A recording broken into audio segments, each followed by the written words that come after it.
भक्ति, ज्ञान, वैराग्य और त्याग का ये कारक बनता है।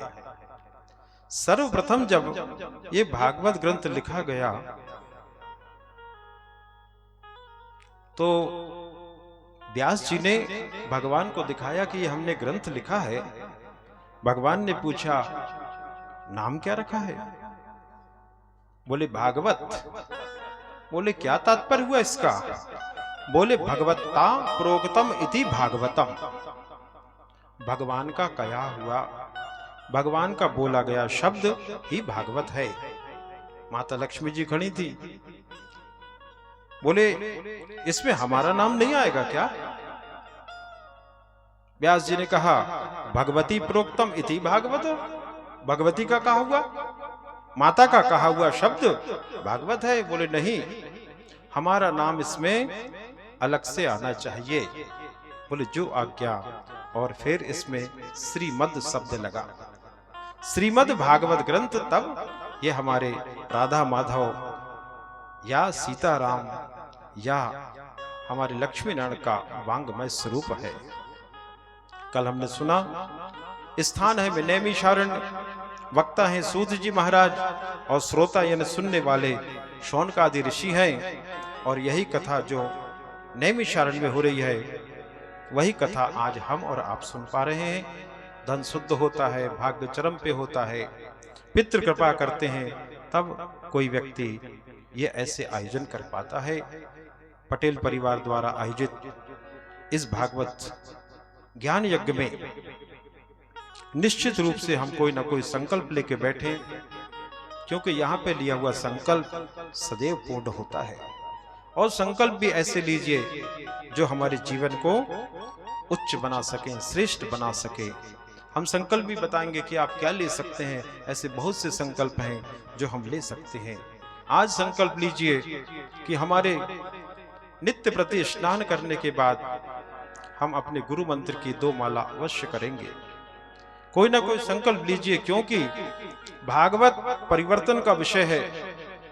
भागवत देखने का विषय नहीं है।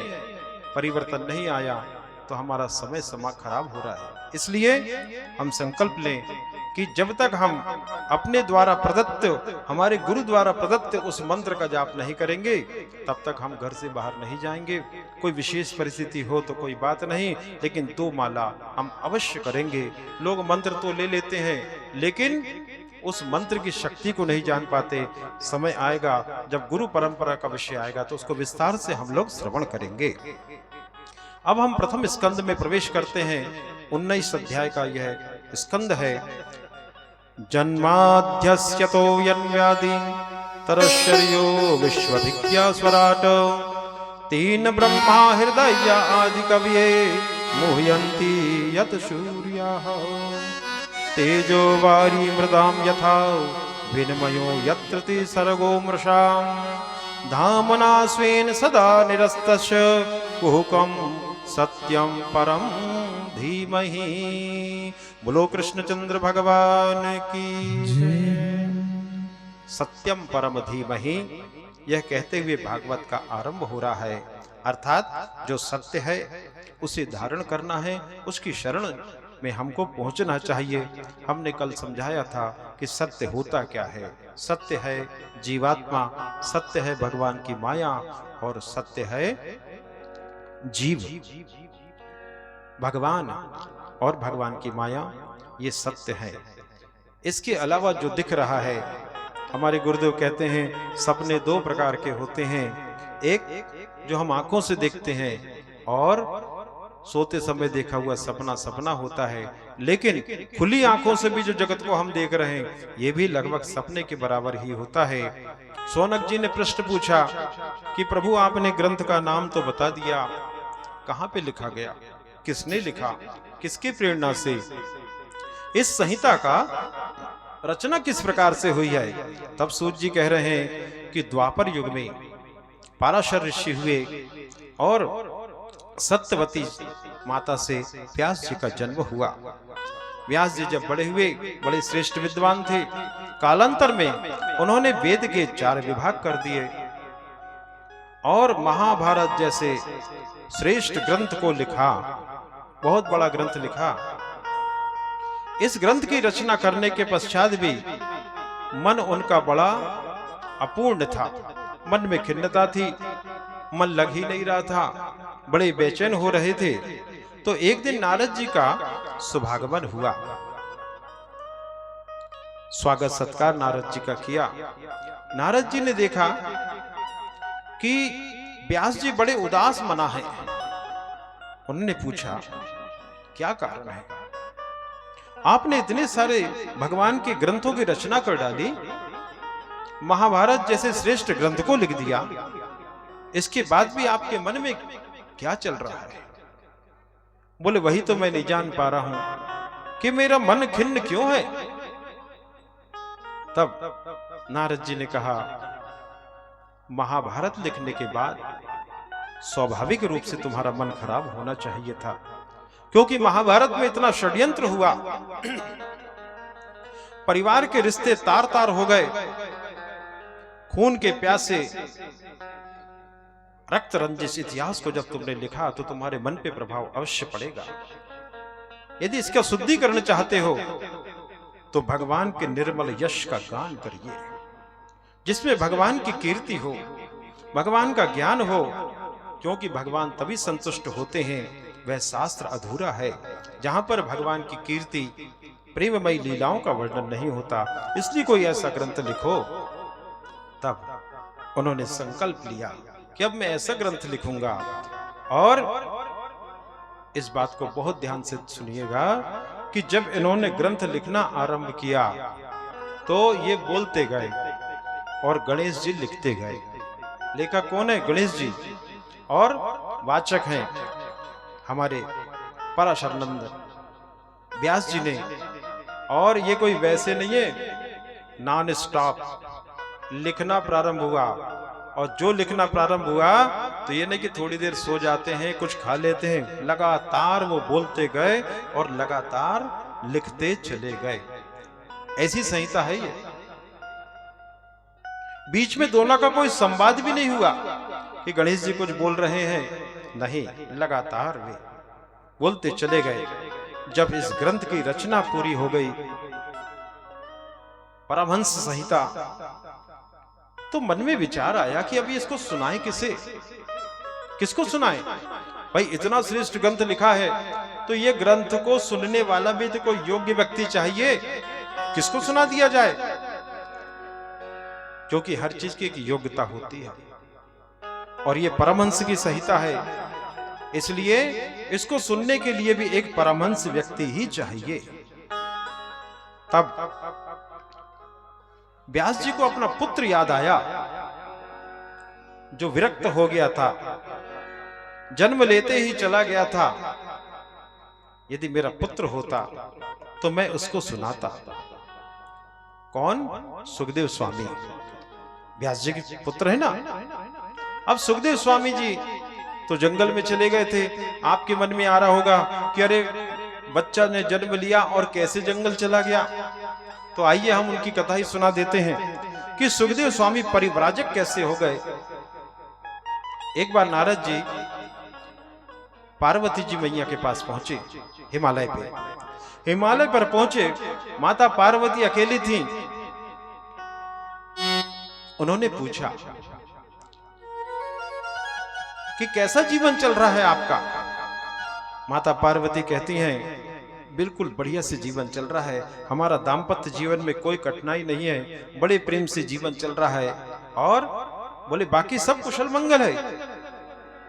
बोले एक बात बताइए। नारद जी कहते हैं, क्या भगवान भोलेनाथ आपसे सारी बातें बताते हैं? बोले जीवन का कोई रहस्य ऐसा नहीं है जो भोलेनाथ हमसे बोलते नहीं हो, बताते नहीं हो। बोले दाम्पत्य जीवन का सर्वश्रेष्ठ सुख तो यही है कि पति और पत्नी के बीच में कोई पर्दा होना ही नहीं चाहिए। जीवन की कोई भी घटना हो वो अवश्य बताना चाहिए। बहुत सुंदर बात है। नारद जी कहते कहते कि एक बात बताओ, भगवान शंकर को आप तो रोज देखती हैं, क्या आपने कभी ये विचार किया कि उनके गले में जो मुंड माला लटकी है वो है किसकी? मुंडों की माला किसकी पहनते हैं? माता कहती ये तो मैंने आज तक नहीं देखा, सोचा ही नहीं मैंने कुछ, ये पहनते किसकी माला है? नारद जी कहते तुम बहुत भोली हो, बहुत सीधी सादी हो ना, इसलिए तुमने कभी पूछा नहीं। पर तुम्हारे पति, अभी तुम कह रही थी ना कि पति को सारी चीज बताना चाहिए पत्नी को, इतना बड़ा रहस्य तुमसे छुपा के रखा है, आज तक नहीं बताया, बताना चाहिए उनको। आपने नहीं पूछा, कोई बात नहीं, आप सीधी हो, बहुत भोली भाली हो ना इसलिए, पर बाबा को तो बताना चाहिए। नारद जी अपना काम करे, अच्छा बोले मैं चलता हूं। अब जैसे भोलेनाथ जी पधारे, माता पार्वती का मुखमंडल थोड़ा क्रोधित था, बोले बात मत करो हमसे आप। अरे देवी क्या हो गया? बोले आप बात मत करो, आप धोखेबाज हो, आप हमसे बहुत रहस्य छुपाते हो, आपने हमारे साथ बहुत अन्याय किया है। वो तो भला हो मेरे गुरुदेव का जो आज मुझे आंख खोल दिए। भगवान शिव कहने लगे अच्छा नारद जी आए थे क्या? तो देवी विस्तार से बताओ बात क्या है, आखिर तुम नाराज का हमको कारण तो पता चले। बोले एक बात बताओ, मैंने आज तक आपसे पूछा नहीं कि मुंडों की माला आप धारण क्यों करते हो, ये किसके सिर लटकाए घूमते रहते हो, बताओ। भगवान शिव जी जोर से हंसते हैं, बोले देवी इतनी सी बात के लिए इतना क्रोध? हमको धोखेबाज बोल दिया तुमने, हमको कपटी कहती हो तुम, हमने ऐसा कपट तो नहीं किया। बोले कपट नहीं तो क्या है? बोले सुनो, ये जो माला है ना, ये जितने मुंड है ना, ये सब तुम्हारे हैं। बोले क्या मतलब हमारे हैं? बोले हाँ तुम्हारे हैं। जितनी बार तुमने जन्म लिया है और जब तुम मृत्यु को प्राप्त हो जाती हो, उस कपाल को मैं अपने हृदय से लगा के रखता हूं। इतना प्रेम करते हैं हम आपसे और आप हमको कपटी बोलती हो, धोखेबाज कहती हो। अरे राम राम राम, गलती हो गई। बोले ये तो ठीक है। माता पार्वती प्रश्न करती हैं, ये तो ठीक है, इसका मतलब है जितने बार ये मुंड की माला तुमने धारण करे हैं उतनी बार मैं जन्म ले चुकी हूं और मर चुकी हूं।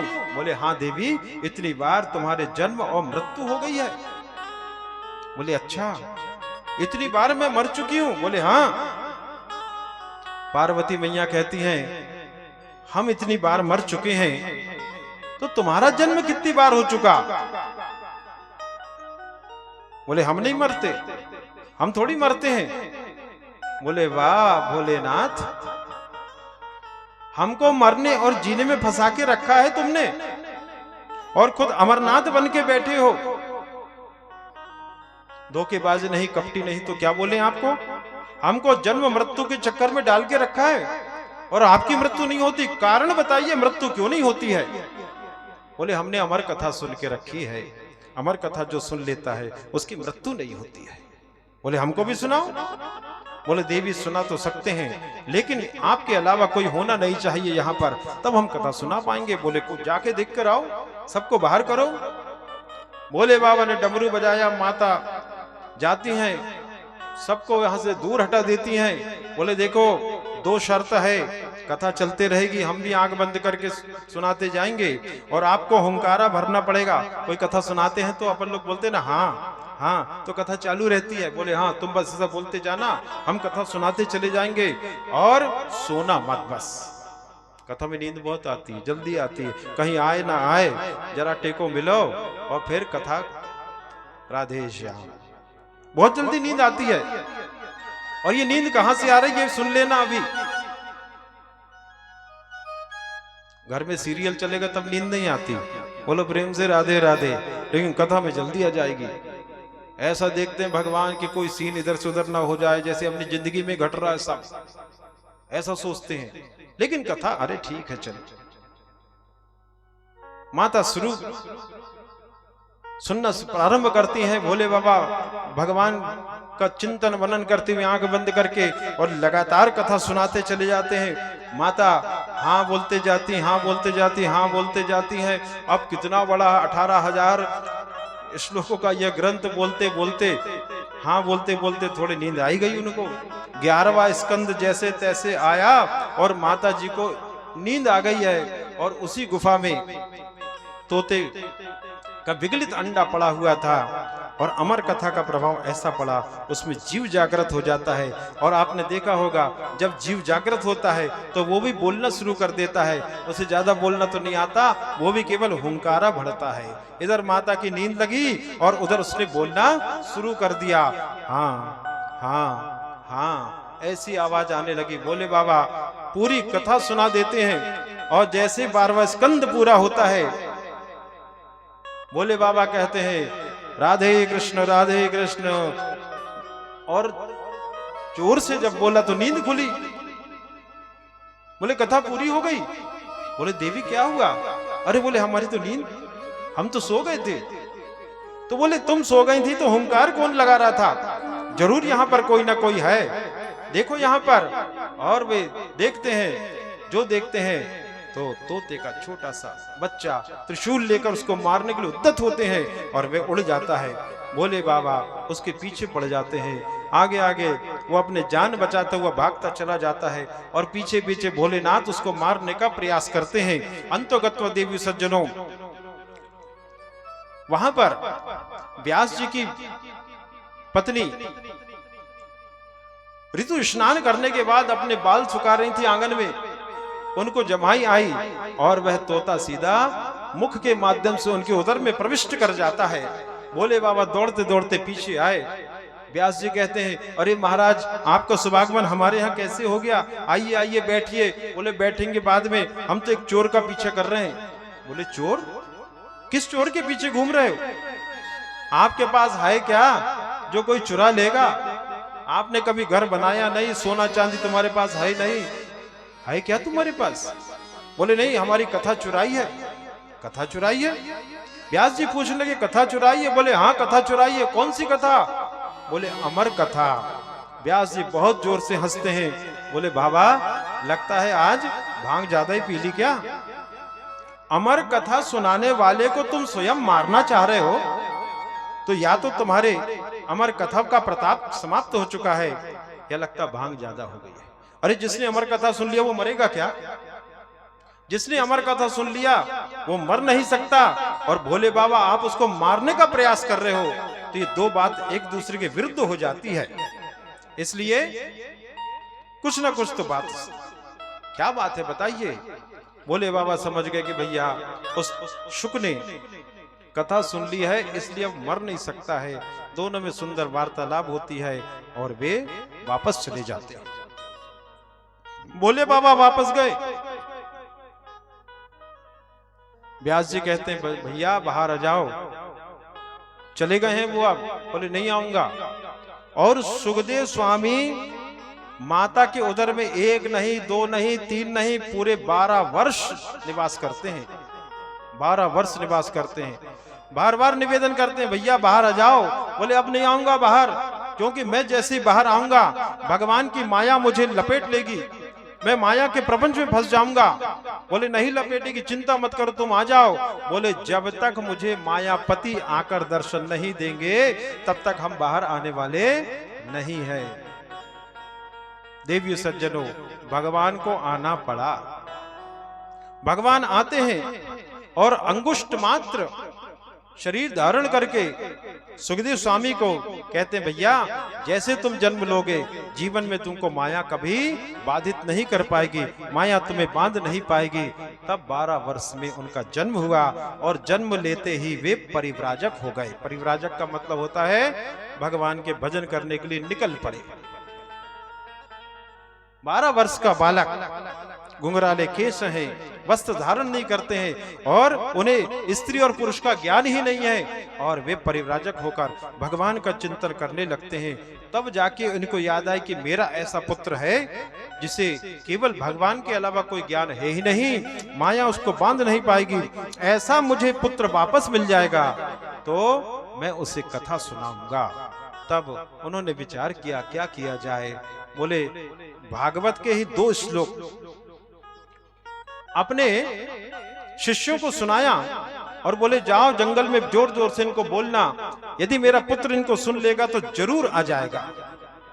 लकड़ी बीनने गए थे और वे पुत्र जोर जोर से कहने लगे वरहा पीणम नटवर वपु कर्ण्यो कर्णिका रंध्रान वेणुरधर सुदया पूर्यान गोपवृंजै वृंदा आर्यम सुमदरमणम प्रवशगीत कीर्ति।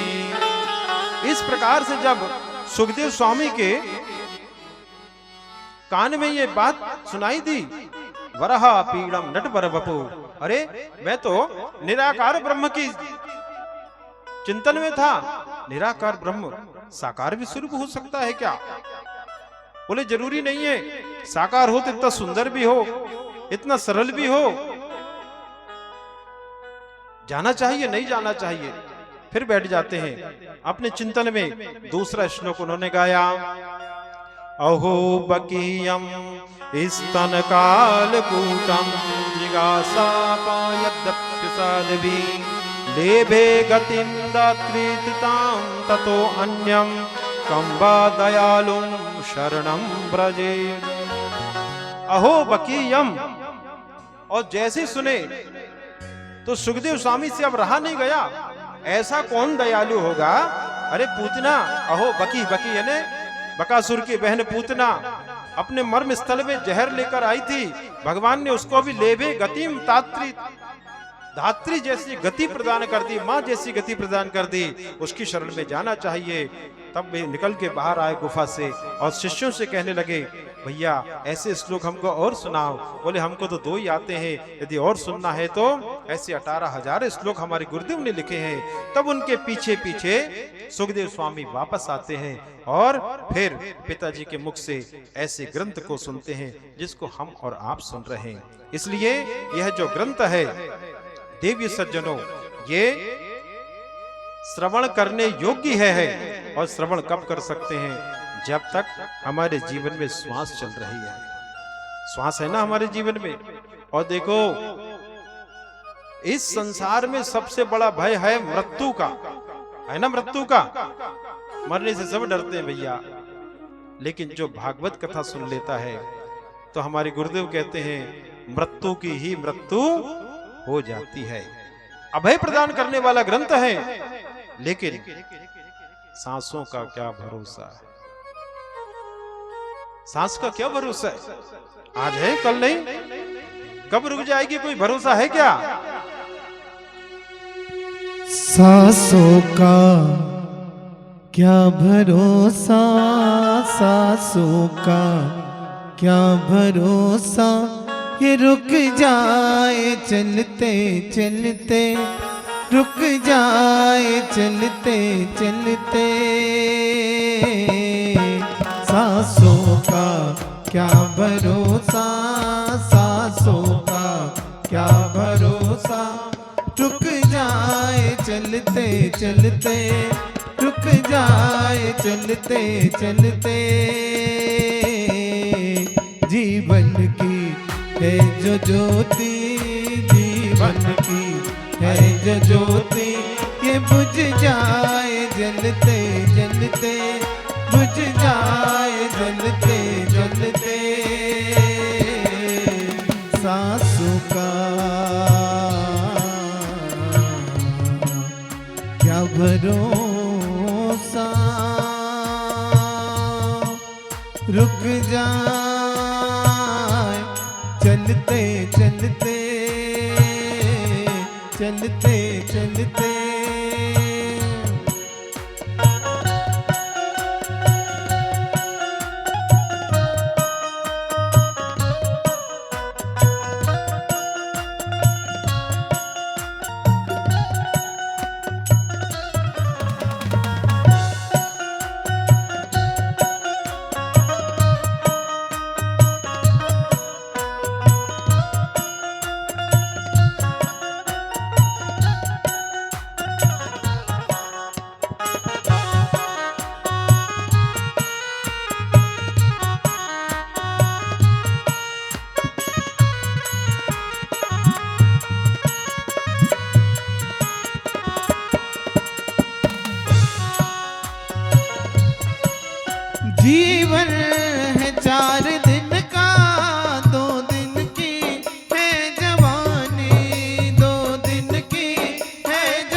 बुढ़ापा, जब आएगा बुढ़ापा तू थक जाए चलते चलते, थक जाए चलते चलते।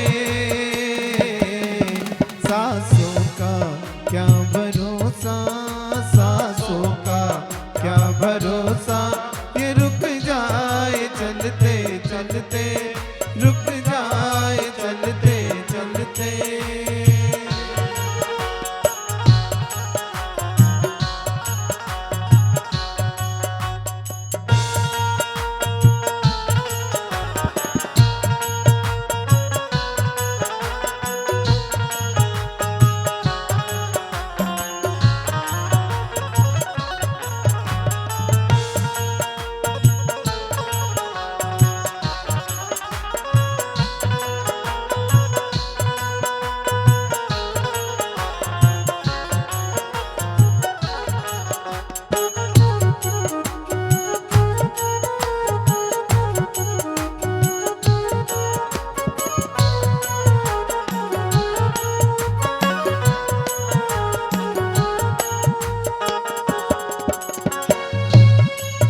समझाना तू इशारा, समझाना तू इशारा, समझाना खेल इसका, समझाना खेल इसका, समझाना तू इशारा, समझाना तू इशारा, समझाना खेल इसका, समझाना खेल इसका। क्यों तेरी बात बिगड़ी, क्यों तेरी बात बिगड़ी, क्यों तेरी बात बिगड़ी, क्यों तेरी बात बिगड़ी। हर बार बनते बनते, हर बार बनते बनते। सांसों का क्या भरोसा, सांसों का क्या भरोसा, ये रुक जाए चलते चलते, रुक जाए चलते चलते।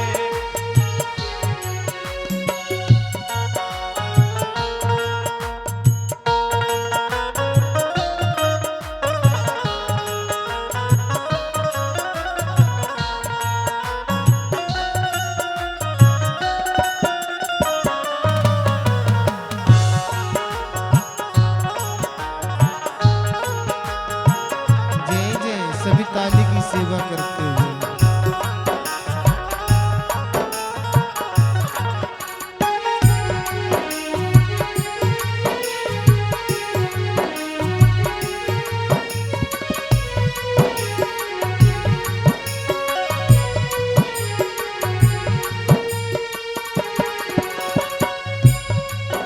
अब तक किया न तूने, अब तक किया न तूने, अब तो हरी सुमर ले, अब तो हरी सुमर ले।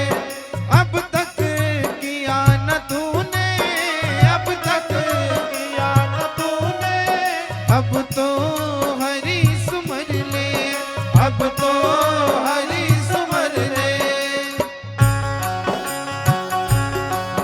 कह रही है जिंदगी की, कह रही है जिंदगी की, ये शाम ढलते ढलते, ये शाम ढलते ढलते।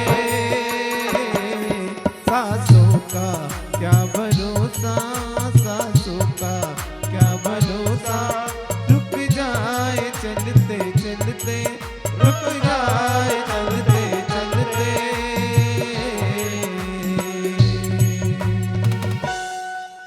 बोलो कृष्णचंद्र भगवान की। जय हो। इसलिए हमारे अनेक आचार्यगण कहते हैं कि जीवन में अपने जीवन को बांटिए। केवल जीवन यात्रा धन कमाने में ना चली जाए, कुछ समय श्रेष्ठ कर्मों में लगाइए, क्योंकि कर्म की गति न्यारी है। 84 लाख जीवन बने हैं। 84 लाख हमारे महात्मा जी कहते हैं कि मोक्ष के दरवाजे की ताला लगा है, मोक्ष के दरवाजे पे ताला लगा है और उसकी 84 लाख चाबियां हैं, उसमें से एक चाबी है मनुष्य जीवन, इसी से खुलेगा। बाकी जीवन तो आपको केवल काटना पड़ेगा, चाहे पशु बने, पक्षी बने, जलचर बने, नवचर बने, कीट पतंग, कुछ भी बनना पड़ेगा। ये तो जीवन आपको भोगना पड़ेगा। मनुष्य जीवन एक ऐसा है जिसमें हमें विवेक प्राप्त होता है कि हमें कहाँ जाना, कहाँ नहीं, क्या खाना, क्या नहीं, क्या करना है और क्या नहीं करना है। इसलिए जीवन को संयंत्र करिए, नियंत्रित करिए, नियम से बांध के रखें। पानी में बहने वाली लकड़ी जैसा जीवन नहीं होना चाहिए। हमारा जीवन श्रेष्ठ सिद्धांत पूर्वक चलाइए, अपने जीवन को बांटिए, कुछ परिवार के लिए, कुछ भगवान के लिए, कुछ अर्थ के लिए और कुछ समय स्वयं के लिए निकालिए। बहुत सारे लोग कहते हैं अभी क्या करना है, बुढ़ापा आएगा ना, अभी तो मैं जवान हूं, जो चाहो वो खाओ, जहां जाना चले जाओ, सब कुछ कर लो, बुढ़ापे में कर लूंगा। हम लोग 7 पीढ़ी के लिए जोड़ने में लगे हैं। आप विचार करो, जो लोग बूढ़े हो रहे हैं वो भगवान का भजन कितना कर पा रहे हैं, ये बहुत ध्यान देने योग्य बात है। बुढ़ापे में माला लेके कितने लोग इस घुटास में दिखते हैं, आप बताइए। मैं हाथ जोड़ के आपसे प्रार्थना कर रहा हूं, कितने लोग माला लेके राम राम करते दिखते हैं, बताओ। अरे भैया 2-4 लोग, अरे बोलो ना। अब बताइए, बुढ़ापे में हरि का भजन बहुत कठिन होता है। क्यों? क्योंकि जीवन भर जो आपने किया है बुढ़ापे में वही तो प्राप्त होगा। पहले 4 संतान थे, फिर हो गई 14। पहले 4 की चिंता थी, फिर 14 की चिंता। 1 लोटा पानी लेने की ताकत शरीर में बसती, लेकिन चिंताएं बहुत हो जाती हैं। नाती के नाती की चिंता कर रहे हैं, बहुत चिंताएं बढ़ जाती हैं। रात में दरवाजा खुला तो नहीं है, माता राम को यह भी चिंता रहती है, चोर तो नहीं आ जाएंगे हमारे घर में, यह भी चिंता रहती है। नहीं, छोड़ते चले जाइए। जैसे 55-60 साल हो जाए ना, तो जैसे 61 आए ना, तो छोड़ दो, सब चीज छोड़ दीजिए। जैसा जैसा चिंतन करोगे वैसा वैसा प्राप्त होगा। यत्र यत्र मनोगति तत्र तत्र माधवा। ऐसा हमारा दृश्य हो जाए कि मैं जिधर देखूं उधर मेरे भगवान दिखना चाहिए, तब आपकी सदगति होगी। नहीं तो हमारे आचार्यगण कहते, जिसका चिंतन करते करते, गीता में भी ये बात लिखी है कि जिस चीज का चिंतन करते करते शरीर को छोड़ोगे वही आपको प्राप्त होगा। सूत जी महाराज कहते हैं कि सरस्वती नदी के तट पर इस ग्रंथ को लिखा गया। शम्यप्राश नाम के आश्रम में व्यास जी ने लिखा, व्यास जी ने बोला, गणेश जी ने लिखा, सोनकादि ऋषि ने कहा कि भगवान आपने सुखदेव स्वामी की कथा तो सुना दी जिसने सुनाया, लेकिन श्रोता की भी कथा सुनाओ जिसने सुना। परीक्षित जी महाराज का जन्म कैसे हुआ था, उनके कथा सुनाइए, उनने कैसे मोक्ष पद की प्राप्ति की थी, हम ये भी सुनना चाहते हैं। बोले अवश्य सुनाएंगे। तो अब थोड़ा हम महाभारत की तरफ चलते हैं। महाभारत का युद्ध समाप्त हो गया था लगभग, पांडव विजय हो चुके थे और आज दुर्योधन एक तालाब के किनारे पड़ा हुआ है। जंघा उसकी टूट चुकी है। जिस दुर्योधन के पलक झपकने से पूरा महल हिल जाता था, आज दुर्योधन अपने शरीर से मक्खी नहीं हटा पा रहा है। विविध वातावरण है, घृणित वातावरण है। कुछ सिर कटे पड़े हैं, कुछ लाशें पड़ी है। ऐसी दुर्गंध आ रही है आसपास से। कौवे कांव कांव कर रहे हैं, सियार मांस को खींच के ले जा रहे हैं। कोई सुनने वाला नहीं, कोई देखने वाला नहीं है। इस दुर्योधन को भी लाश समझ के कई बार कौवे उसके पास आ जाते हैं और जीवित में उसके मांस को खींचने लगते हैं। आज दुर्योधन बड़ा असहाय है, अपने कौवे को भी और मक्खियों को भी हटाने में समर्थ नहीं है। ये भगवान कहते कि देखो, इतना बलशाली पुरुष आज अपने शरीर की रक्षा करने में समर्थ नहीं हो पा रहा है। देवी सज्जनों, उसी समय अश्वत्थामा आता है। अश्वत्थामा मरा नहीं था। अश्वत्थामा आया और कहने लगा, ये तुम्हारी दशा मुझसे देखी नहीं जाती है। इतना श्रेष्ठ बलवान व्यक्ति आज पड़ा है, कीचड़ से सना हुआ उसका शरीर है। भैया मैं क्या कर सकता हूं बताओ। दुर्योधन कहता है, अश्वत्थामा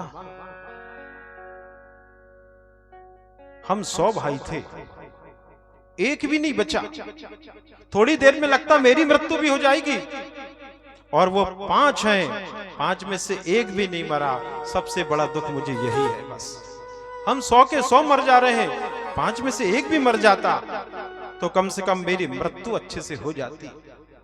अश्वत्थामा कहता है, अरे हमको यदि तुमने बना दिया होता तो हम कुछ ना कुछ सेनाध्यक्ष बन जाते, कुछ करके लाते।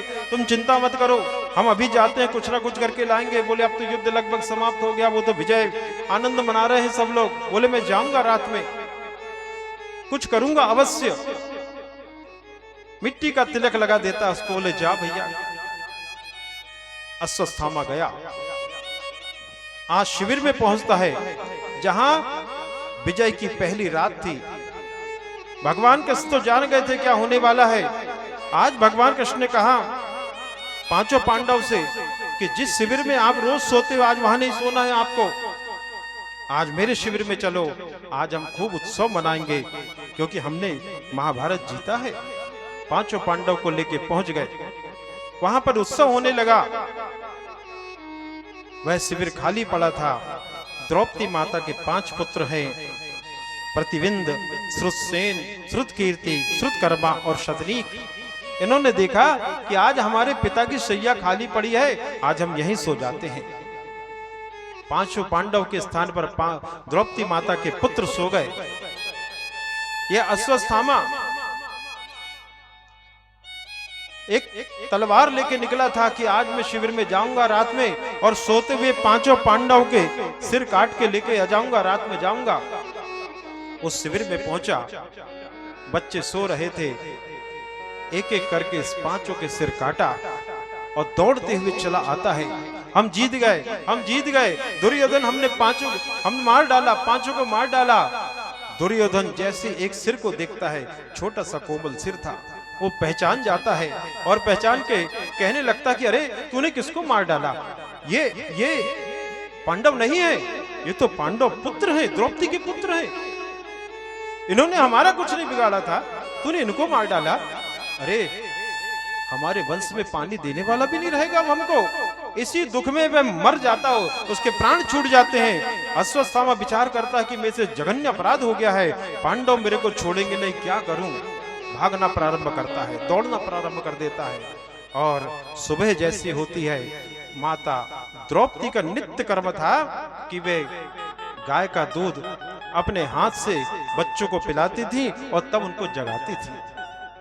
सुंदर गाय का दूध लेकर पहुंची हैं और जैसी शिविर का मुख पर्दा खोलती हैं और रक्त रंजिश श्वेत गद्दे पर जब खून के छींटे दिखाई पड़ते हैं, छत विछत लाश पड़ी हुई थी, चिल्लाती हैं जोर से, हे प्रभु ये क्या हो गया।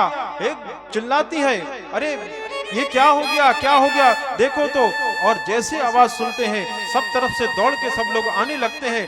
द्रौपदी माता अचेत हो जाती है, बच्चों को उठाने का प्रयास करती है। बेटा तुम बोलते क्यों नहीं है, अरे मेरे बच्चे कहाँ चले गए, तुम बोलते क्यों नहीं है। बार बार रुदन करने लगती हैं, कभी मूर्छित होती है, कभी सब लोग रोने लगते हैं, चिल्लाने लगते हैं, हो क्या गया, इन 5 बच्चों को मार किसने डाला है। ऐसा वातावरण हो जाता है। रात को जश्न मनाया जा रहा था, उत्सव गीत गाए जा रहे थे। आज शिविर में चारों तरफ सन्नाटा छा जाता है। भगवान समझ गए कि किसने मारा है। उसी समय अर्जुन प्रतिज्ञा लेते हैं कि देवी जिन बालकों को किसी ने मारा है हम उसे जीवित नहीं छोड़ेंगे। रथ पर सवार होते हैं भगवान कृष्ण के साथ और ढूंढने निकल पड़ते हैं। अश्वत्थामा भागा चला जा रहा है। आज शिविर में कृदंत के अलावा कुछ नहीं है और उन 5 शव को लेकर सब बैठे हुए हैं, रोते चिल्लाते हैं। इन बच्चों ने किसका क्या बिगाड़ा था, छोटे छोटे बच्चों को मार दिया गया है। और अश्वत्थामा भागा चला जा रहा था और अर्जुन भगवान कृष्ण के साथ उसको पकड़ लेते हैं। जैसी पकड़ा उसी क्षण कहते हैं, भगवान कृष्ण कहते हैं इसको मार दो, तुरंत मारो, इसने अबोध बालक को मारा है। शास्त्र कहते हैं स्त्री, मत्त व्यक्ति जिसने मदिरा पी है, स्त्री, बाल, ऐसे बच्चों को मारना नहीं चाहिए, स्त्रियों पे घात नहीं करना चाहिए। शत्रु शरणागत हो जाए तो उस पे मारना नहीं चाहिए, ये विधान है। इसने सोते हुए बच्चों को मारा है निश्चित रूप से। बोले छोड़ने वाला तो नहीं हूं मैं, लेकिन द्रौपदी से कह के आया हूं कि उसके सामने लेकर उसी के सामने हत्या करूंगा इनकी, इसकी। बोले नहीं, आताताई जहां मिल जाए उसको तुरंत मार देना चाहिए। आताताई ने आतंकवादी जहां दिखे उसको मार देना चाहिए। ये भगवान कृष्ण शिक्षा दे रहे हैं। हमारे भारतवर्ष में भी ऐसी होता था, आतंकवादी को पहले पकड़ लेते थे, फिर जेल पहुंचाते थे, फिर केस चलता था, कई बार छोड़ दिया गया। अब उल्टा हो रहा है, देखिए और मारो, अपने आप कम होने लगे। शांति चाह रही है भारत में। पहले ऐसा होता था, लेकर आ गए शिविर में और लाके पटक देते रस्सी से बांध के। द्रौपदी माता से कहते हैं कि द्रौपदी देखो, तुम्हारा कसूरवार जिसने छोटे 5 बच्चों को मारा है, हमने इसको लेकर आ गए हैं, और जो तुम सजा इसको देना चाहो उसको दे दो। द्रौपदी माता ने जैसे देखा है, 5 स्त्रियों का नाम बहुत सम्मान से लिया जाता है देवी सज्जनों, इसमें एक द्रौपदी भी है। क्यों? जैसे द्रौपदी माता ने उनको देखा है और क्या कहती हैं, मुच्यताम मुच्यतामेश ब्राह्मणो नितराम गुरु। मुच्यताम, रोते जा रही हैं, आंखों से अश्रुधार बह रही है और जाके बंधन खोलने लगती है अश्वत्थामा के। सब लोग सोचते हैं कि लगता है ये वियोग में पागल हो गई है, जिसने इतना बड़ा अपराध किया उसके बंधन खोल रही है। अर्जुन कहते, देवी तुम यह क्या कर रही हो, ये दया का पात्र नहीं है, इसने हमारे अबोध बालकों को मारा है, इसको सजा दो। द्रौपदी माता रोते जाती हैं और कहती हैं, मुझे इस पे दया किंचित मात्र नहीं आ रही है, किंचित मात्र दया नहीं आ रही है, मुझे दया आ रही है इसकी मां के ऊपर। कृपी, ये किसी मां का पुत्र है, मेरे 5 पुत्र गए हैं संसार से, पुत्र का दुख क्या होता है वो केवल मां जानती है। इस संसार में किसी मां का पुत्र चला जाए, देवी सज्जनों, हम वाणी से बोल सकते हैं कि दुख है, दुख है, लेकिन दुख का परिमाण क्या होता है ये केवल मां जानती है। जिसने असमय अपना पुत्र को छोड़ा है, त्यागा है, पुत्र संसार छोड़ के चला जाए, केवल मां को एहसास होता। देवी सज्जनों, बोल नहीं पाती है, वो दुख शब्दों से बयान संसार में नहीं किया जा सकता है। मुच्यताम मुच्यताम, छोड़ दो इसको, क्योंकि ये पहली बात तो ये किसी मां का पुत्र है, और दूसरी बात ब्राह्मणम नतराम गुरु, ये ब्राह्मण है और ब्राह्मण का वध हमको नहीं करना चाहिए, ब्राह्मण को मारना नहीं चाहिए। अब वहां शिविर में विवाद हो जाता है, मार दिया जाए या छोड़ दिया जाए, करें क्या? भगवान कृष्ण चुपचाप मौन खड़े रहते हैं। कोई कहता है मार दो, कोई कहता नहीं द्रौपदी सही कह रही, ब्राह्मण को मारना नहीं चाहिए, यह अपराध है, क्या किया जाए? उस समय भीम कहते हैं मैं तो इसे अवश्य मार दूंगा, कोई प्रतिज्ञा ले ले मैं इसको जरूर मारूंगा, कोई कुछ बोले ना बोले मैं इसको जरूर मारूंगा। भगवान कृष्ण के पास जाते हैं, भगवान कृष्ण कहते हैं देखो अर्जुन, हमने पहले ही कहा था कि ये जैसे मिला इसको तुरंत मार दो, अब यहां लेकर आ गए, देखो कितना फसाद हो रहा है, कोई कह रहा मार दो, कोई कह रहा छोड़ दो, तुरंत मार देते, काम खत्म। बोले आपकी राय क्या है ये बताइए। तब भगवान कहते हैं ब्रह्मन बंधुर न हंतव्यम आताताई बदाहरणम। बोलिए गोल मोल बात क्यों कह रहे हो प्रभु आप? ब्रह्म बंधु न हंतव्यम, ब्राह्मण को मारना नहीं चाहिए और आताताई को मार देना चाहिए। बोले दोनों बात कह गए आप तो, जय हो तुम्हारी प्रभु। बोले हमको जो कहना था हमने कह दिया, अब तुम समझदार हो तो जो करना है आप करो। बोले हम भी तुम्हारे पक्के चेला हैं, हम भी जानते हैं क्या करना। अरे शरीर से मारना ही मारना नहीं होता, संसार में अपमान भी मृत्यु के बराबर होता है। किसी श्रेष्ठ पुरुष का अपमान हो जाए, उसे वो अपमान मृत्यु के बराबर लगता है। ब्राह्मण को नहीं मारना है तो उसका सिर मुड़वा दो, धक्का देके बाहर कर दो, उसको मृत्यु के बराबर दुख होता है। बोले ऐसे करो इसके साथ, ये गुरु पत्र है, ठीक है। बोले तो इसकी एक मणि थी, उसको मणि निकाले, मुंडन कराया और धक्के देके शिविर से बाहर कर देते हैं और वह चला जाता है। तत्पश्चात वह विचार करता है कि देखो मैंने पांचों को तो मार दिया है, लेकिन अभी एक है, उसको यदि मैंने और मार दिया, देखो आतताई होते कैसे हैं, जान बच गई तो भी विचार कर रहा है कि मुझे कुछ और करना चाहिए। यहां भगवान सबसे कहते हैं कि देखो अब समय बहुत हो गया और अब हमको द्वारका जाना चाहिए। भगवान कहते हैं हम बहुत दिन से द्वारका से आए हुए और द्वारका वासी हमारी बहुत याद कर रहे हैं, हमें वहां जाना चाहिए, बहुत दिन हो गए द्वारका छोड़े हुए। सब लोग विकल हो जाते हैं, हाथ जोड़ के खड़े हो जाते हैं। कोई नहीं चाहता कि जीवन से भगवान चले जाएं, लेकिन भगवान कहते भैया आज नहीं तो कल हमको रोक लोगे, कल फिर हमको जाना पड़ेगा, कल रोक लोगे, परसों जाएंगे, इतना समय बीत गया। अब हमारे भी तो वहां लोग हैं ना, वो भी हमसे उतना ही प्रेम करते जितना आप करते हो, इसलिए हमको जाना पड़ेगा। रथ तैयार हो गया है और भगवान सबसे विदा ले रहे हैं। कुंती माता हाथ जोड़ के खड़ी हैं, सब लोग विदाई की प्रक्रिया चल रही थी और अश्वत्थामा ने जाते जाते ब्रह्मास्त्र चलाया। क्यों? क्योंकि वो चाहता था कि जो उत्तरा है, अभिमन्यु की स्त्री जो सगर्भा अवस्था को प्राप्त थी, उसके पुत्र होने वाला है और वो पुत्र की भी मृत्यु यदि हो गई तो पांडव वंश वंशहीन हो जाएगा। इसलिए उनने चलाया ब्रह्मास्त्र और उसी क्षण उत्तरा को लगा कि अब मेरे उदर में पलने वाला बालक की मृत्यु हो जाएगी, तो दौड़ते दौड़ते चली आ रही है और दौड़ते दौड़ते आ रही है। उत्तरा दौड़ते दौड़ते आ रही है और दौड़ते दौड़ते कहती है पाही पाही महायोगिन देव देव जगतपते, भगवान की शरण में आ रही है। और भगवान की छटा कैसी है, रथ तैयार है, एक हाथ से भगवान ने रथ को पकड़ा है, एक पैर भगवान का रथ के ऊपर है, एक पैर धरती पे है और सबको अभिवादन कर रहे हैं, सबको आशीर्वाद दूसरे हाथ से दे रहे हैं। ऐसी सुंदर छटा भगवान की है। उसी क्षण पाही पाही बचाओ बचाओ मुझे बचाओ, उत्तरा सीधी भगवान के पास आ जाती है चरणों में। भगवान देर नहीं करते हैं, जान जाते हैं कि गड़बड़ क्या हो रही है और उसी क्षण अंगूठी के बराबर शरीर ग्रहण करके उत्तरा के उदर में पुष्ट हो रहे गर्भ की रक्षा करते हैं। उत्तरा स्वस्थ चित्त हो जाती है, गर्भ की रक्षा हो जाती। देवी सज्जनों, उसकी मुख से कोई वाणी नहीं निकलती है। बोले मैं क्या बोलूं भगवान को, इतना उपकार कर दिया। इसी क्षण अभी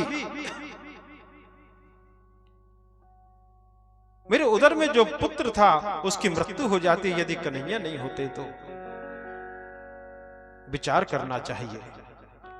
देवी सज्जनों, हमारे मन में एक प्रश्न आता है, उत्तरा के 5 ससुर हैं बलवान, है ना? दुर्योधन, अब भीम महाराज है, अर्जुन है, नकुल सहदेव है, श्रेष्ठ इनके पास नहीं गई, सीधे दौड़ी दौड़ी कहां पर आई? भगवान के चरणों में। क्यों? उसका कारण है देवी सज्जनों। क्या कारण है? सास बहू की चर्चा। बहुत ध्यान से सुन लीजिए। जब कभी सास बहू में चर्चा होती थी, सास कौन है? द्रौपदी माता। सास है द्रौपदी माता और बहू है उत्तरा। और जब दोनों की चर्चा होती थी तो जब दोनों की चर्चा हो तो बार बार द्रौपदी माता कहती थी कि जब कभी कोई संकट आए तो तुम भगवान को पुकारना, कृष्ण को पुकारना, क्योंकि रक्षा करने में कोई समर्थ है संसार में तो वो मेरा गोपाल है, मेरा कृष्ण है, मेरे कन्हैया है। बोले क्यों? आपकी रक्षा और किसी ने नहीं किया था। तब वो वृत्तांत सुनाते हुए कहने लगती हैं कि वो भरी सभा मुझे आज भी याद है, जब दुर्योधन ने दुर्योधन के आदेश पर मुझे घसीट से लेकर आया गया था। उस सभा में बड़े बड़े बलवान लोग थे, दोनों सास बहू में चर्चा हो रही है, बड़े बड़े बलवान थे, कौन नहीं था वहां पर। मैं उस दृश्य को कभी जीवन से भूल नहीं सकती हूं और आदेश दे दिया कि मेरे शरीर पे जो वस्त्र है उनको हटा दिया जाए। दुशासन मेरी साड़ी खींच रहा है और मैंने सबको पुकारा, किसको नहीं पुकारा। ये भीष्म पितामह, इनके हाथ जोड़ा था मैंने उस समय, वो सिर नीचे करके बैठे थे। विदुर महाराज कुछ कर नहीं सकते थे, मेरे 5 पति बलवान हैं, सिर झुकाकर बैठे थे, कोई मेरी सहायता करने को तैयार नहीं था। वो क्षण मैं जीवन से कभी भूल नहीं सकती हूं। दुशासन मेरी साड़ी खींचे जा रहा था, मुझे लगा कि आज ना जाने मेरे साथ क्या होगा। और वहां भगवान द्वारकाधीश बार बार कमरे से बाहर निकलते थे, फिर अंदर आ जाते थे, क्योंकि यहां द्रौपदी की साड़ी खींची जा रही है। वो बार बार सबसे निवेदन कर रही है, जिससे निवेदन करना है उससे निवेदन नहीं कर पा रही थी। और भगवान यहां विचलित हो रहे थे कि मैं कब सहायता करने चला जाऊं। बार बार जाते, फिर अंदर आ जाते। माता पूछती हैं भगवान कृष्ण से कि आप बार बार इतने बेचैन क्यों हो रहे हो, परेशानी क्या है, आपका मुखमंडल उदास क्यों है। बोले मेरे एक भक्त पे संकट पड़ा हुआ है। तो बोले बचाने जाते क्यों नहीं हो, तुम जल्दी जाओ ना, अब संकट पड़ा तो। बोले उसको अभी अपने पति के बल पे भरोसा है, अपने दादा के बल पे भरोसा है, उसके खुद पे बल पे भरोसा है, मेरे को पुकार ही नहीं रही है, और मेरे को पुकारेगी नहीं तो मैं जाऊं कैसे। आखिरी में द्रौपदी माता जब सब असहाय हो जाते हैं, अपने दांत से अपनी साड़ी पकड़ लेती हैं, और उसके तो 100 हाथी का बल था, एक झटका मारा और साड़ी का पल्लू छूटने लगता है। तब द्रौपदी माता को लगा कि अब इस संसार में मेरी लाज चली जाएगी, मुझे कोई बचाने वाला नहीं है। देवी सज्जनों, आज मेरे गोविंद नहीं होते तो ये कथा कहने लायक हम लोग नहीं रह पाते संसार में। हे गिरधारी कृष्ण मुरारी, लाज रखो हे कृष्ण मुरारी, लाज रखो हे कृष्ण मुरारी। हे गिरधारी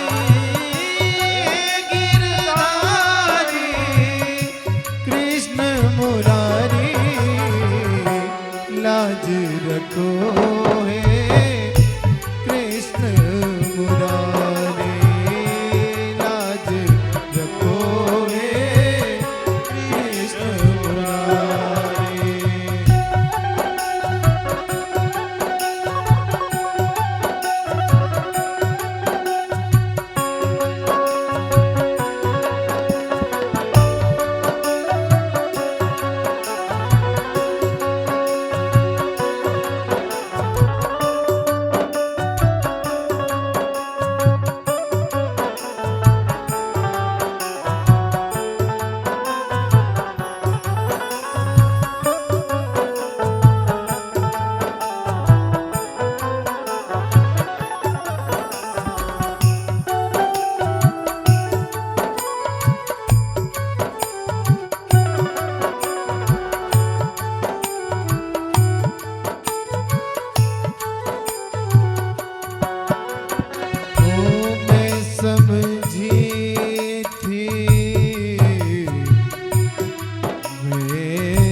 समझी थी एक है अल्लाह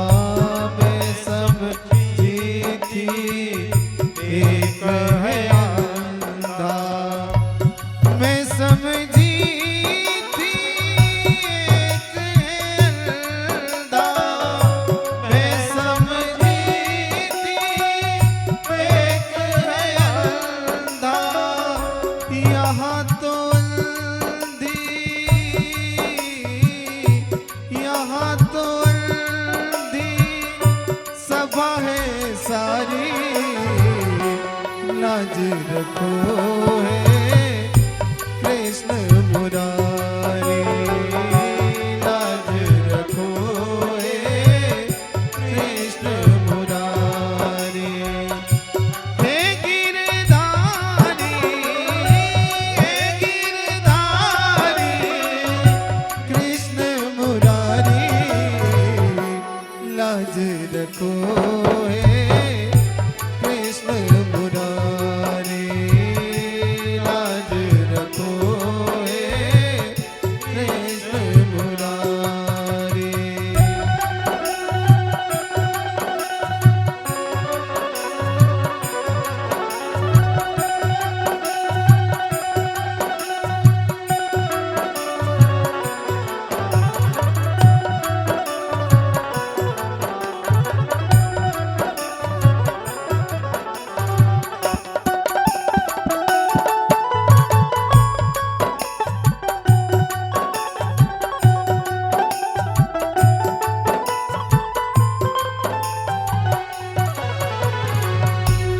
सर नीचे कर के बैठे हैं, सर नीचे कर के बैठे हैं, सर नीचे कर के बैठे हैं, सर नीचे कर के बैठे हैं, वही गदा,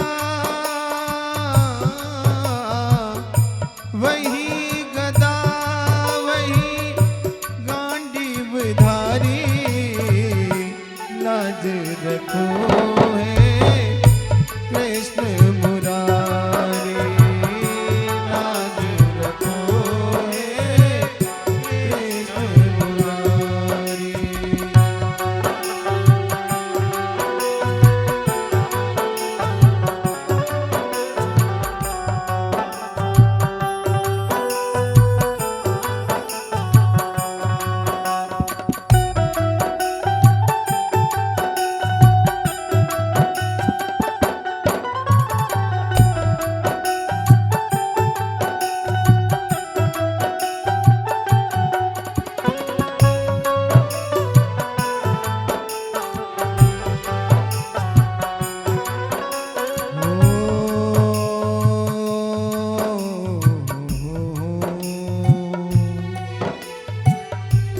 कहता है खुद को बलशाली, कहता है खुद को बलशाली, कहता है खुद को बलशाली, कहता है खुद को बलशाली, खींच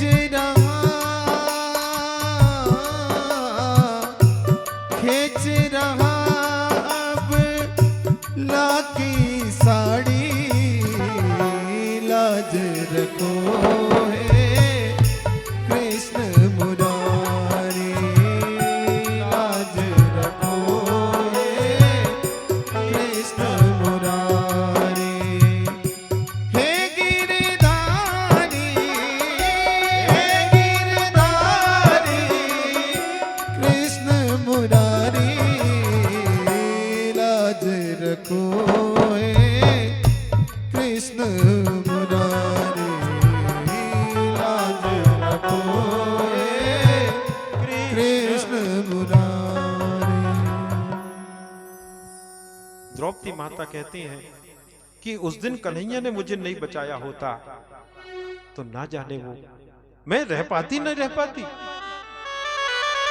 मैं तो आत्महत्या कर लेती। क्यों? भगवान कभी किसी का ऋण अपने ऊपर रखते नहीं है। एक बार गोविंद की छिगली कट गई थी कृष्ण की। द्रौपदी मैया वहीं खड़ी थी, उन्होंने तुरंत अपने साड़ी का पल्लू फाड़ा और भगवान की छिगली में लपेट दिया। भगवान कहते हैं तुमने कुछ और प्रबंध क्यों नहीं किया? तब द्रौपदी जी ने कहा था तुम्हारा रक्त मेरे साड़ी के पल्लू से ज्यादा कीमती है कन्हैया। वो ऋण था भगवान के ऊपर। और भगवान अंबर अवतार धारण करते, अंबर यानी वस्त्र होता। आज भगवान ने ऐसा स्वरूप धारण किया, खींचने वाला थक गया, बेहोश होके गिर गया और पड़ गया चीर अपार। ऐसा बढ़ा कि साड़ी बीच नारी है कि नारी की ही साड़ी है। वो कथा सुनाई है उत्तरा को, इसलिए उत्तरा सीधे भगवान के चरणों में आई। उत्तरा के गर्भ की रक्षा हुई।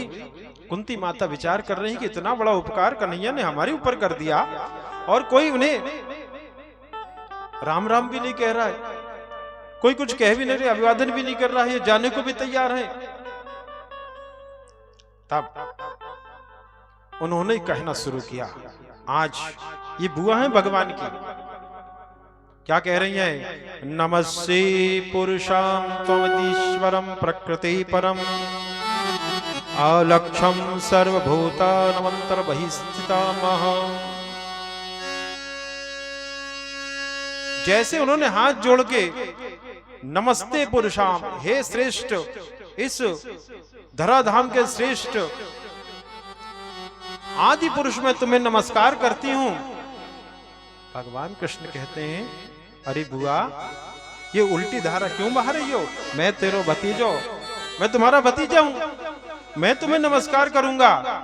बोले खबरदार, अब मेरे को बुआ बोला तो जैसे ही तुम बुआ बोलते हो ना, मेरे कानों में ऐसी मिश्री घुल जाती है कि मैं तेरी भगवत्ता को भूल जाती हूं और मैं तुझे सामान्य अपना भतीजा मान लेती हूं।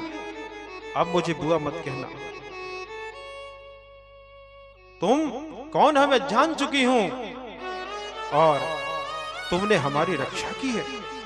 अभी अभी मेरी कुल वधू की रक्षा की तुमने हमको काय से नहीं बचाया। आज कुंती माता भगवान से कहती हैं कि तुमने हमको कहां कहां बचाया है। मैं एक अबला स्त्री अपने 5 पुत्रों को लेकर कहां कहां भटकी हूं और जब जब संकट आया है तब तब तुम आए हो और जैसे संकट समाप्त हुआ तुम जाने की बात करते हो।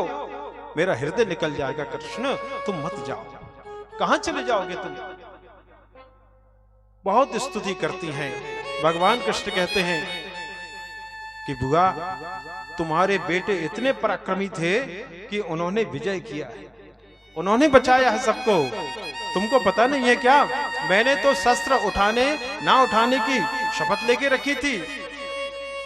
बोले कन्हैया मैं जानती हूं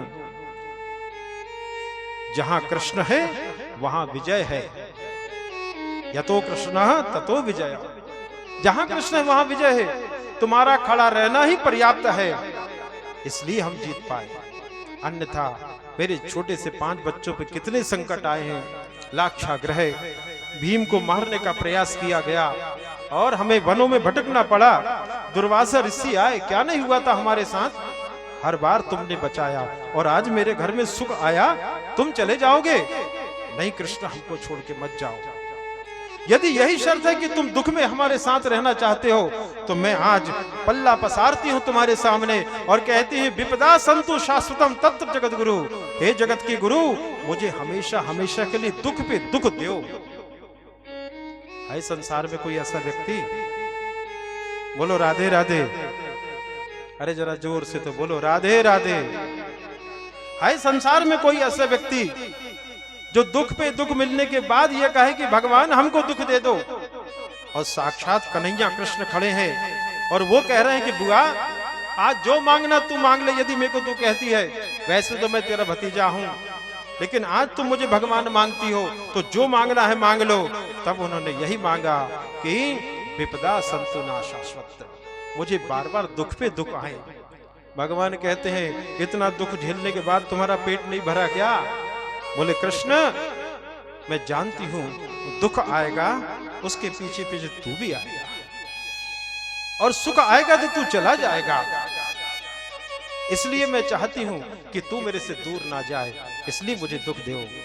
अब विचार करो देवी सज्जनों, ये कुंती माता भगवान के सामने साक्षात खड़े होके दुख मांग रही हैं। भगवान ने दुख दिया क्या? हाँ या ना? दिया? अरे भगवान के पास है ही नहीं दुख, तो देंगे कैसे बताओ? दे सकते हैं भगवान दुख? सभी कहेंगे नहीं, लेकिन मंदिर में जाके सब लोग कहते भगवान तुमने ऐसा कर दिया हमारे साथ, भगवान तुमने वैसा कर दिया हमारे साथ, भगवान तुम कितनी समस्या देते हो, भगवान तुमने हमको ऐसा दे दिया। अच्छा देखिए, हम संसारी लोग भगवान के पास जाते हैं, दो चीज करते हैं, या तो भगवान से शिकायत करते हैं या भगवान से कुछ मांगते हैं। भिखारी दो प्रकार के होते हैं, एक मंदिर के अंदर होता है, एक मंदिर के बाहर होता है। फर्क ना आए कच्छू उसमें। हम कर क्या रहे हैं? लोहा लंकड़ सामान, गहने जेवर वस्त्र धन संपदा भगवान से मांग रहे हैं जाके, और यदि ये है तो भगवान से शिकायत करते हैं, भगवान तुमसे हमारा सुख देखा नहीं जाता, तुमने हमारे साथ ऐसा कर दिया, तुमने वैसा कर दिया, तुम हमको अच्छे से रहने नहीं देते हो, बहू अच्छी नहीं दी तुमने, पति अच्छा नहीं दिया, हमारी पत्नी अच्छी नहीं है। सब लोग शिकायत करते, लोटा लेके जल जाते हैं शंकर जी पे, जल चढ़ाते हैं कम, शिकायत चढ़ाते हैं ज्यादा। ये स्थिति हम लोग की हो गई। दो ही काम कर रहे हैं। पर विचार करिए देवी सज्जनों, यहां पे भगवान साक्षात खड़े हुए हैं। और एक बात बता दें, बहुत अच्छी बात है कि मूर्ति बोलती नहीं है ना? सही बात है कि नहीं? मूर्ति बोलने लगे तो मंदिर जाना ही बंद हो जाएगा। पूरा हिसाब बता देंगे, भगवान तुमने ये किया ये किया ये किया, इसलिए भोग रहे हो, चलो चुपचाप जा रहा। पोल पट्टी खुल जाएगी अपनी सब। इसलिए मूर्ति बोलती नहीं है। आज भगवान सामने खड़े हैं, पर भगवान ने दुख दिया नहीं। क्यों? क्योंकि भगवान की झोली में दुख नाम का शब्द है ही नहीं। इस बात को जीवन में अपना लो कि दुख भगवान नहीं देते हैं, दुख हमारे कर्मों के कारण प्राप्त होता है, और कर्म इस शरीर से होते हैं, और इस शरीर से जो कर्म हो रहे हैं इसका परिमार्जन करना हमारे लिए रास्ता बताया गया है कैसे करना है। और हम जो बैठ के यहाँ पे कथा सुन रहे हैं, ये हम अपने जो खराब कर्म हमारे शरीर से चाहे अनचाहे अवस्था में हो जाते हैं, उनका परिमार्जन इस कथाओं के माध्यम से होता है, सत्संग के माध्यम से होता है, भगवान के नाम से होता है, मंदिर जाने से होता है, संत महात्मा की सेवा करने से होता है, विप्र सेवा करने से होता है, अकिंचन सेवा करने से होता है। क्योंकि देखो, पाप तो होंगे अवश्य, पाप बंद नहीं हो सकते हमसे। जैसे जलाशय में पानी भरा है, वैसे हम पाप के समुद्र में जीवन जी रहे हैं, फिर पाप छूट जाएंगे क्या? नहीं छूटने वाले। इसलिए कैसे भी करके इसका परिमार्जन करना है, तो कैसे करके हमको भागवत की शरण में आना चाहिए, जिससे हमारा परिमार्जन हो जाए। यहां भगवान ने दुख नहीं दिया। और देवी सज्जनों, हमको भी यदि कुछ मिल रहा है, जीवन में कम ज्यादा होते रहती, चलता ही संसार है, हमारे कर्मों का प्रभाव है। कर्म का फल निश्चित। देखो यहां पे भी कथा आ रही है, भीष्म पितामह बाणों के सैया पे पड़े हैं 58 दिन से। किस कारण से? कुंती माता ने जब भगवान से प्रार्थना की, भगवान ने कहा कि बुआ तुम इतना परेशान हो रही हो तो जाना कैंसिल, नहीं जाएंगे हम, अब रुके रहेंगे यहीं पर। हम रुक गए, भगवान रुक गए कुछ दिन तक। एक दिन आधी रात को देखा, युधिष्ठिर महाराज सिर पकड़ के जोर जोर से रो रहे थे। भगवान उठे, बोले भैया तुम्हारे घर कभी तुम्हारी माँ रोती है, कभी तुम रोते हैं, कभी कोई रोता है, आखिर कारण क्या है? अब आधी रात को तुमको कौन सा संकट आ गया, तुम क्यों रो रहे भैया? युधिष्ठिर महाराज जी कहते हैं कि मैं जब निकलता हूं बाहर तो मुझे वो बच्चे दिखाई देते हैं जिनके पिता को मैंने इस युद्ध में मार डाला है, मेरे कारण तो मरे ना। हमने एक भूमि के छोटे से टुकड़े के कारण कितनी स्त्रियों को विधवा कर दिया, कितने बच्चों को अनाथ कर दिया है। कृष्ण, ये हमारा अपराध है, ये अपराध है हमारा, हमने बहुत गलत किया है। बोले अब जब विजय हो गए तब सोच रहे हुए, ये तो पहले ही सोचना था। हमने कर्म किया है, कर्म पर हमारा बस है, फल पर बस नहीं है। बहुत समझाते नहीं समझ पाए, तब ये लेकर जाते हैं कहां, सुबह भीष्म पितामह के पास। और भीष्म पितामह भगवान की ही रास्ता देख रहे थे, भगवान को आते देखकर मुस्कुराते हैं और भगवान सिर की तरफ खड़े थे। तो भीष्म पितामह कहते हैं, हमारे सामने आ जाओ चित्चोर कन्हैया। भगवान कृष्ण जब सामने आए तो कहते, सुनो, जब तक मैं इस शरीर को नहीं छोड़ूंगा तब तक तुमको खड़े रहना पड़ेगा। भगवान का मुखमंडल उदास हो गए। भगवान बोले, क्यों ऐसा मन उदास करके क्यों खड़े हो गए? भीष्म पितामह कह रहे हैं भगवान से, बोलिए लटका हुआ चेहरा हमको अच्छा नहीं लग रहा आपका, हम जान रहे हैं तुमको क्या दुख है। भगवान कृष्ण को क्या दुख हुआ? बोले, ये बाबा को तो मिला है आशीर्वाद इच्छा मृत्यु का, अब आज मर रहे हैं कि कल कि 3 साल बाद कि 4 साल बाद, और हमारी ड्यूटी लगा दी सामने, अब हम कब तक खड़े रहेंगे यहाँ पर? यही दुख है ना तुमको? बोले, चिंता मत करो, तुम मुस्कुराते रहो, मुरली बजाते रहो, मैं उस छटा को अपने हृदय में लगाकर इस शरीर को छोड़ना चाहता हूँ। भगवान कृष्ण प्रसन्न हो जाते हैं और उस भीष्म पितामह की सदगति हो जाती है।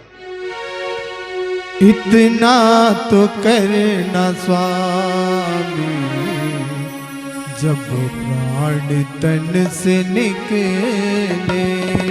इतना तो करना स्वामी, जब प्राण तन से निकले। गोविंद नाम ले लूं, जब प्राण तन से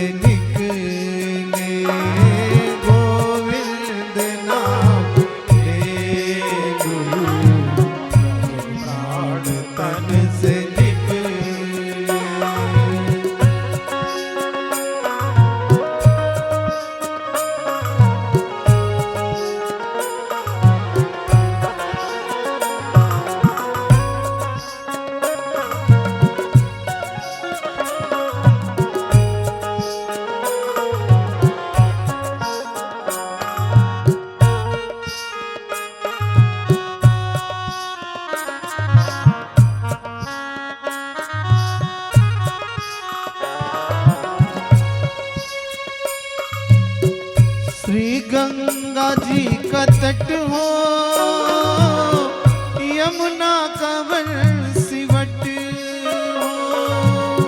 श्री गंगा जी का तट हो, यमुना का वन सिवट हो। श्री गंगा जी का तट हो, यमुना का वन सिवट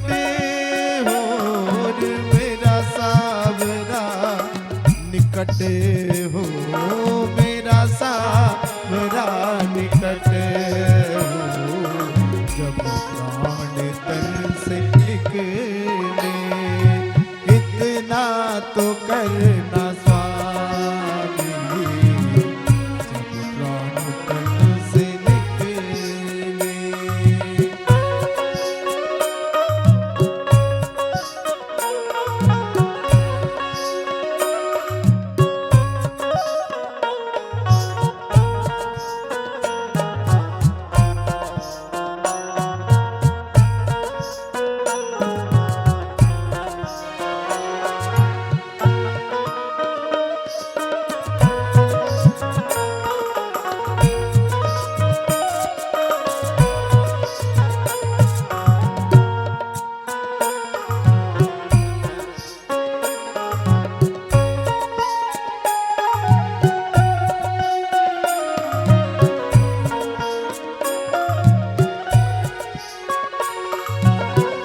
सिर सोहना मुकुट हो,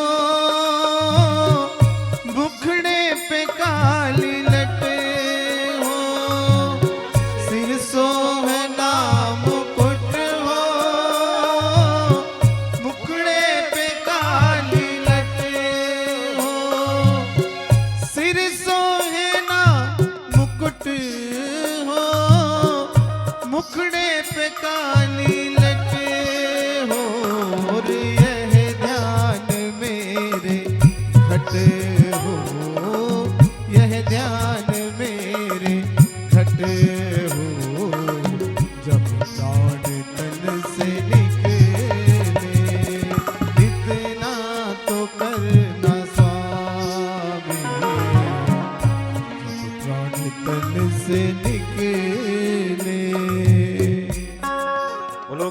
रामचंद्र भगवान की। जय हो। इसलिए कहा जाता है कि राम राम रटते रहो जब लग घट में प्राण। जब तक संसार में है तब तक कैसे करके इस जिह्वा को भगवान नाम में लगा दो। भगवान और कुछ नहीं कह रहे हैं, वाणी को भगवान नाम में लगा दो। अच्छा देखो, भगवान कहते हाथ जोड़ो, हाथ जरूरी है, तो जिसके हाथ नहीं वो कहता भगवान आपने तो दिया ही नहीं। मेरे मंदिर आना जरूरी है, मेरे तीर्थ में आना जरूरी है। लंगड़ा कहता कि अरे आपने तो हमको पैर नहीं दिया, हमारा तो डायरेक्ट प्रमोशन, हम सीधे स्वर्ग में जाएंगे। इसलिए भगवान ने कहा कि वाणी हमने सबको दी है, जीव सबको दी है, उसको भगवान नाम में लगा दो। अच्छा एक बात बताएं, भगवान ने हमको सुंदर शरीर दिया है ना? आया ना? अरे हाँ तो बोलिए। इस शरीर में प्रत्येक व्यक्ति को सिर से पैर तक दर्द होता है कि नहीं बताओ? किसी का सिर दुखा है, कान दुखा है, गला दुखा है, हैं? कभी हाथ में दर्द, कभी पैर में, कभी कमर में, कभी एड़ी तक में दर्द हो जाता है। जीभ दुखी क्या? हमारा प्रश्न है। अरे बोलो, हैं? हमने सास की बहुत चुगली करे थे, आज तो डॉक्टर साहब एक इंजेक्शन लगा ही दो हमको। कोई गया डॉक्टर के पास कि हमने 4 घंटे खूब बकबकी किए, डॉक्टर साहब जीभ दुख रही, इसमें इंजेक्शन लगा दो। अरे कृपा सोचो, भगवान की बिना दुखने वाली जीभ भगवान ने दी है। हम तो 8-8 घंटे कभी कभी बोलते हैं, हमारी जीभ में कभी दर्द नहीं हुआ, और आप लोग की जीभ में भी कभी दर्द नहीं हुआ है। भगवान कितनी कृपा करे हमारे ऊपर। बिना दुखने वाली जीभ से यदि भगवान नाम नहीं निकल रहा है तो फिर हमारा भाग्य खराब है, फिर भाग्य खराब। भगवान और क्या कर दें? और बताएं, और भगवान ने कितनी छूट दी है। कैसे भी जपो, स्नानित अनस्नानित, बाल वृद्ध रोगी, यत्र कर्म तत्रम भजेत। जो काम कर रहे हो उस कर्म को करते करते भजो। और भगवान क्या कर दें भैया? अब तुम्हारे पीछे घूमने से रहे भगवान कह रहे हैं, झाड़ू लगाते लगाते गोविंद गोविंद गोविंद। झाड़ू लग रही है कि नहीं? अरे बताओ, लग रही है कि नहीं? कपड़े धोते समय राम राम राम राम। यहां तक भगवान कहते भैया बैठे बैठे नहीं बने तो लेटे लेटे कर, पर जब तो जरूर तू। रात में नींद नहीं आती, कई लोग को नहीं आती ना। अच्छा नींद नहीं आती तब क्या करते बताओ? माता जी लोग विचार करते घर में कौन सा काम है, कल क्या करना है हमको, और भैया लोग विचारते पैसा, कल किससे लेना, कहां जाना, क्या करूंगा, ऐसा करूंगा। बस यही 2 ही काम चलते रहते, और दोनों काम नहीं हो पाते दूसरे दिन। भैया नींद नहीं आ रही है तो भी राम राम जपो, लेटे लेटे जपो, तो भी कल्याण हो जाएगा। और कभी ना जपो भैया, हम तो हाथ जोड़ के निवेदन कह रहे हैं, रोटी बनाते समय जरूर जपा करो। यदि आप घर को सुमार्ग पे चलाना चाहते हैं, परिवार को अच्छा बनाना चाहती हैं,